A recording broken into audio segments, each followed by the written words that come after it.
Hey friends, welcome back. This is Ashley over at Uncommon Roots Homestead, and today we are over at the land, finally getting to the last stages of prepping our beds. We are adding compost, and then we'll take you on a little walk, show you what's going on, and talk about when we're going to start planting. Let's do it.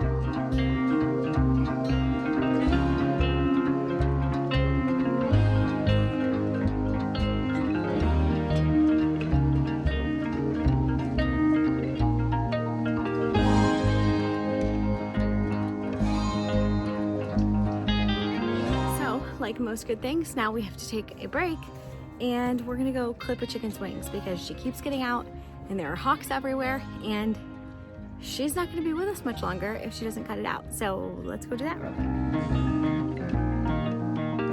See that hawk? He's flying away right now, but he was over here. She's over there. How will we get them? Right here, because there's five more.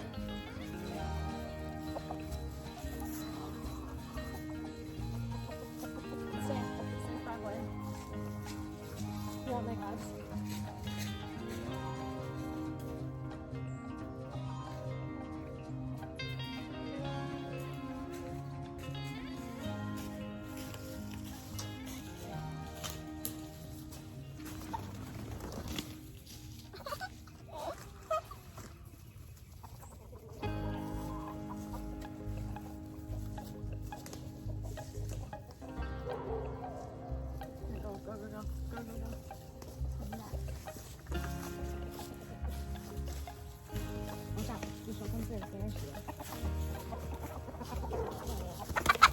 Oh, I almost had her. I almost did. Daddy, are you going to catch her? Update, we could not catch her, but we did get her back in the chicken run. We're gonna go try to catch her in there because she gets out all the time and she's not gonna make it if she keeps doing that. So we're gonna try one more time.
Cav, get him! Get him! Why? Why? Why did you do that? Oh, George just came at me! Thank you. I wasn't even bothering him. What? Are you okay? Yeah, I'm fine. Hold on. Put George away.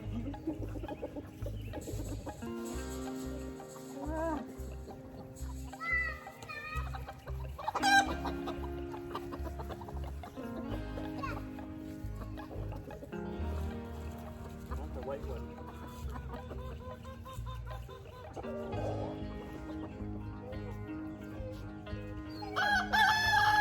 Call it a day.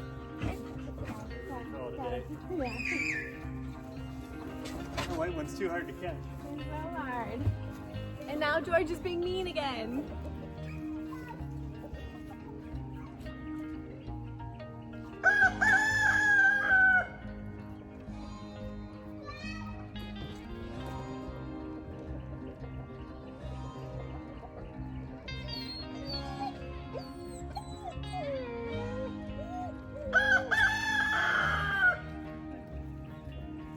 I'm gonna call it. We got 3 of them. What? Okay. So, we got 3. That is definitely a lot less than the 22 that we have. We couldn't catch the white one, so we'll see.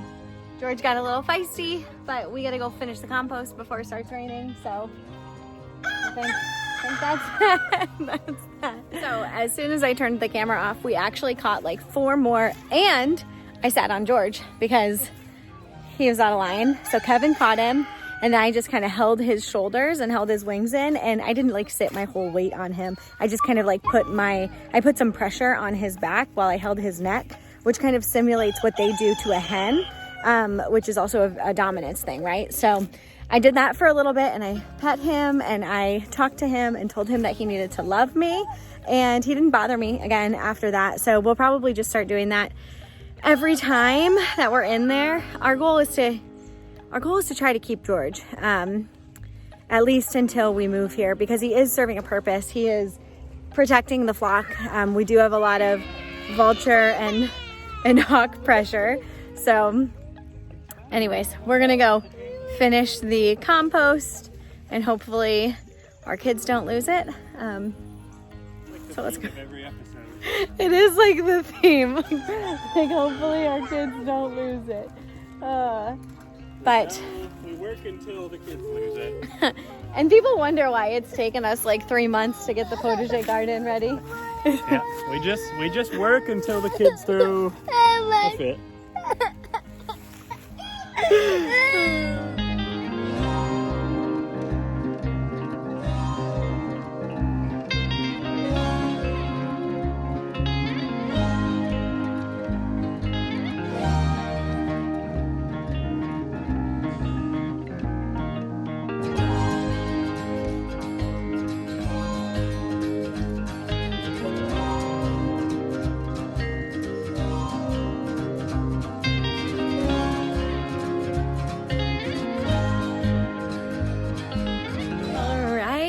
So that was 2 big like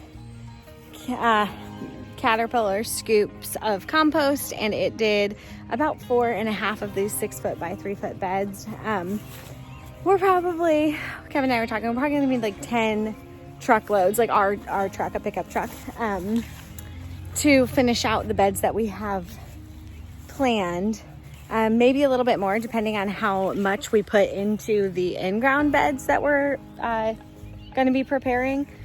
We still have a ways to go.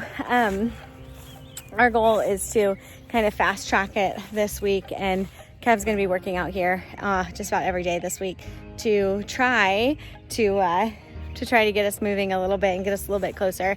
Now that I have a few beds ready though, I can actually put some lettuce and kale and some things that I wanted to direct sow that are a little bit hardier. We're still not past our final spring frost. That's about 4 weeks away right now. So there are some things that we can go ahead and put right out.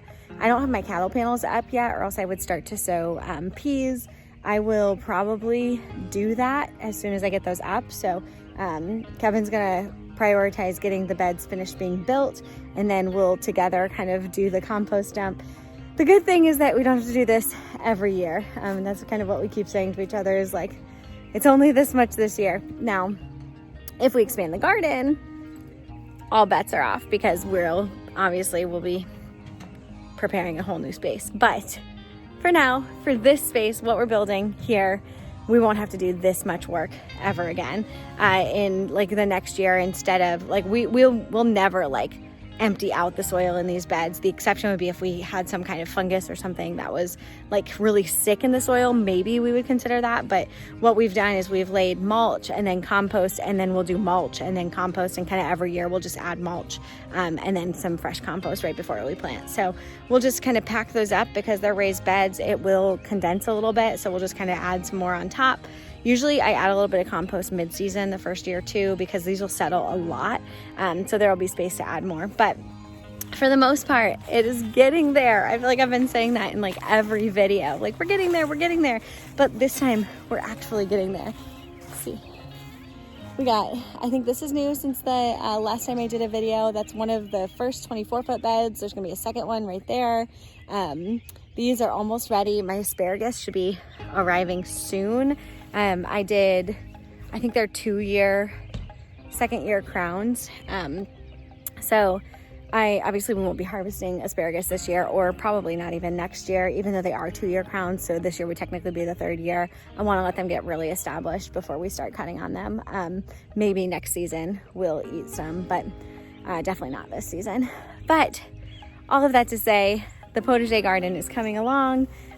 We, as you saw, had to spend some time clipping some wings today. This is life on the homestead. But I did want to talk to you guys today about something I've just been thinking a lot about. You know, it's easy for us to kind of get wrapped up in the excitement of what we're doing here. You know, we're building our house. We've got this like wonderful garden space that we are exploring, and, you know, we're planting a ton of perennials and fruit trees, and like, we're just really kind of settling into this place that we're in. But, you know, I was talking to a good friend the other day, and she and I were just talking about like, what is the purpose behind what we're doing? And Kevin and I talked about this a little bit in our vision video, but we feel really passionately about, you know, our responsibility when we were given dominion over the earth.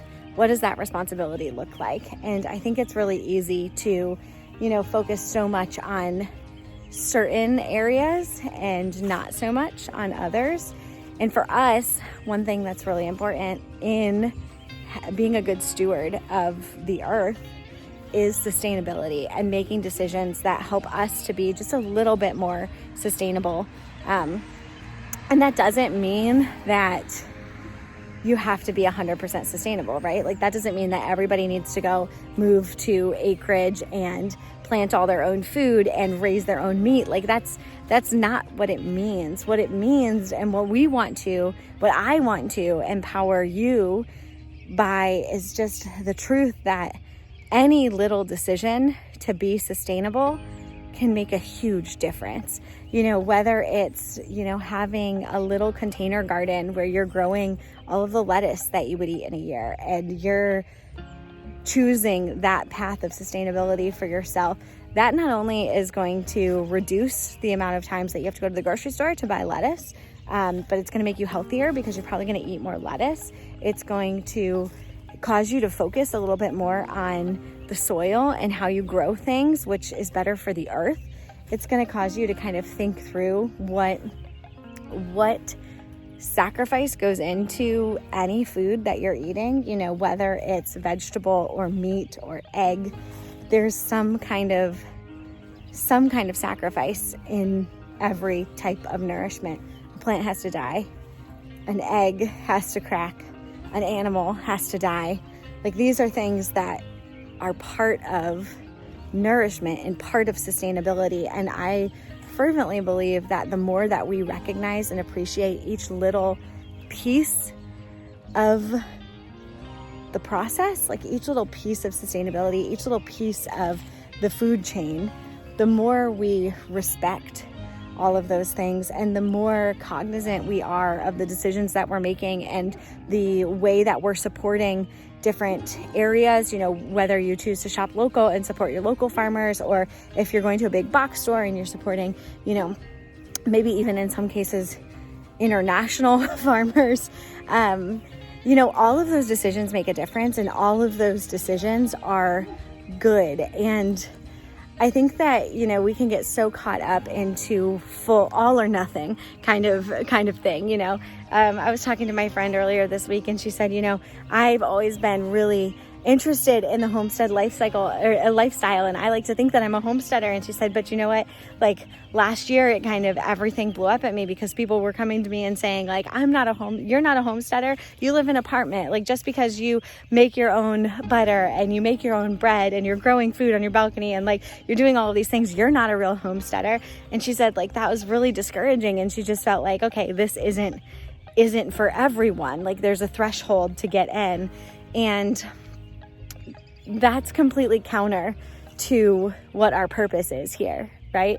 Like our purpose is to show you that no matter what lifestyle you live, the homestead life, like sustainability, knowing where your food comes from, that's for everyone, regardless of what you do for a living or where you live or the type of land that you have. Like embracing sustainability and making the world a better place is for everybody. And ultimately, we want to make this world a better place because we live here and you live here too.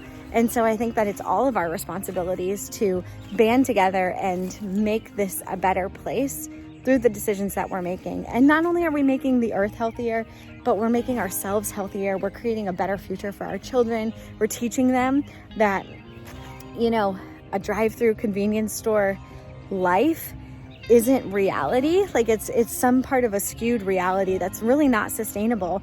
It won't sustain us for hundreds of years. We have to figure out how to grow our own food, how to support ourselves. When we create an environment of people who don't appreciate where their nutrients and their nourishment is coming from, we're essentially sacrificing an entire generation because we are not teaching anyone to fish. The saying, like, if you give a man a fish, you feed him for a day. If you teach a man to fish, you feed him for a lifetime. We live in a culture that just wants free fish. I want to learn how to fish. And I think you should too. No matter what that looks like, if you have one container on your balcony, if you just have dreams of doing this, like little decisions, supporting your local farmers, going to the farmers market, like those are sustainable practices, right? Even if you don't have the means to do it yourself, maybe you're too busy, maybe you just don't have the availability. No matter where you live, there are places that you can start to embrace pieces of sustainability. We were just watching a documentary on one of the last, or it might be the only remaining farm in Queens, New York, and that just gave me it was a moment of like sadness and also immense hope that even in a place like New York City, you have access to this. You have access to sustainable resources. So just wanted to encourage you today that even if you feel like you're not quite in a place where you can dive head first and you're not, with me in planting an acre of a garden and planting 20 fruit trees and planting a bunch of blueberries, and you're like not quite in that space, but you're enjoying following around and following along, and you're enjoying kind of seeing our journey. I just want to encourage you that this is for you too, and that there are little things that you can do, and supporting local businesses, supporting local farmers, really tapping into what it means to be sustainable and how little decisions you can make, whether it's even just composting. There are so many different companies that will take your compost from you and help you to kind of just do one little thing that helps make this a better place. I want to encourage you to do that. So we're going to go. Our kids have lost it as we anticipated that they would. It's a great day to have a great day. So thank you for joining. Until next time.